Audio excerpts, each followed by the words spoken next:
Well, this is one of my favorite parts of every job, picking out the material. I really enjoy hand selecting plants, rocks, hardscapes for all of these landscape projects. We take pride in having great quality products on all of our landscapes, and we have relationships with a lot of nurseries and rock yards in Ellis County. We also have wholesale sources in Dallas and beyond, and we put a lot of work in getting the right material for your job. Today, we're finishing up the Bristol project that we've been working on for the last 3 days, and I need 2 pallets of really nice boulders. So I'm here scanning. This is the Greenery in Waxahachie, and they've got a lot of rock right here, as you can see. We're not looking for river rock today, but there's some nice river rock. But we need a good pallet of boulders, and we want some that aren't too flat, some that have some good character to them. In my opinion, the more moss, the better. These are probably too big. These are probably too small. It's definitely a work of art trying to find the best pallet. I think I've got one over here. This pallet's nice, sits really tall.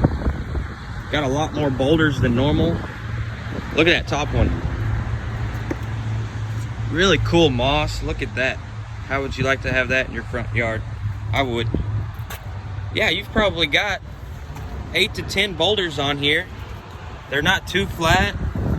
They've got good shape. Let's look over here on the back side. The bottom one's a real flat one, but we could find a good use for that. I think we've got our first pallet. Definitely gonna take that one. I'm gonna keep looking. These are really cool. These are onyx boulders. A little more expensive. That's not what we need for this job, but I love using these on a landscape. I think I see my second pallet. Well, got a couple choices here. This one's really nice.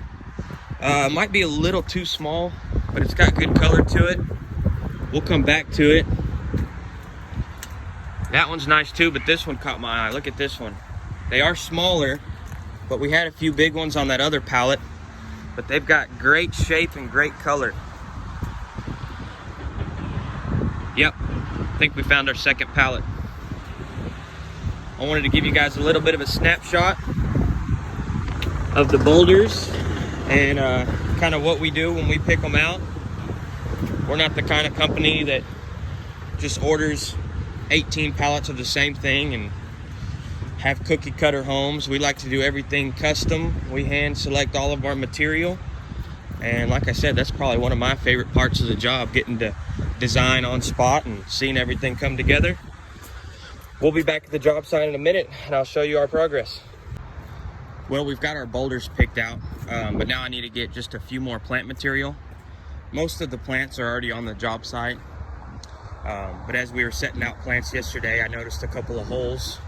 There's some areas where I made a few little changes. So right now, I'm looking for a semi-dwarf shrub that'll go in a spot that won't get too big.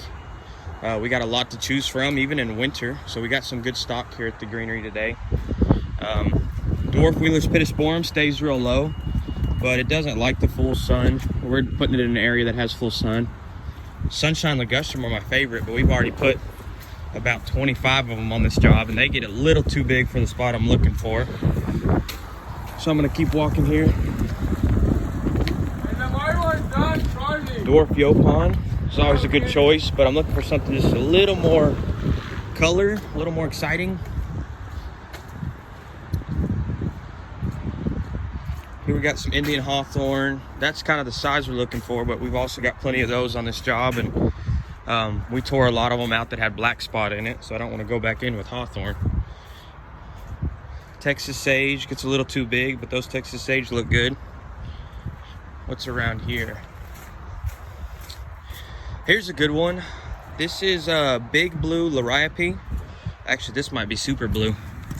Yeah, this is super blue liriope. So some of you might call it monkey grass. It is in the same family as monkey grass, but what I like about the super blue liriope is it's bigger, as you can tell, and it doesn't spread. You know, when you plant that liriope as a ground cover, as a border, it just takes off, and then a few years down the road, you wish you never planted it. Well, this is called a clumping liriope, which means it stays in one clump, and that clump might get bigger, but it's not gonna continue to grow underground and take over. They get about maybe 2.5 feet tall, 2.5 feet wide, and as the picture shows here, they get a nice pretty purple bloom in the spring and summer. So I think this is what we're gonna go with. It'll bring nice evergreen texture in the winter, some pretty color in the summer and spring. So I'm gonna pick up a few of these and see what else I can grab while we're here, and then we're gonna head back to the job site.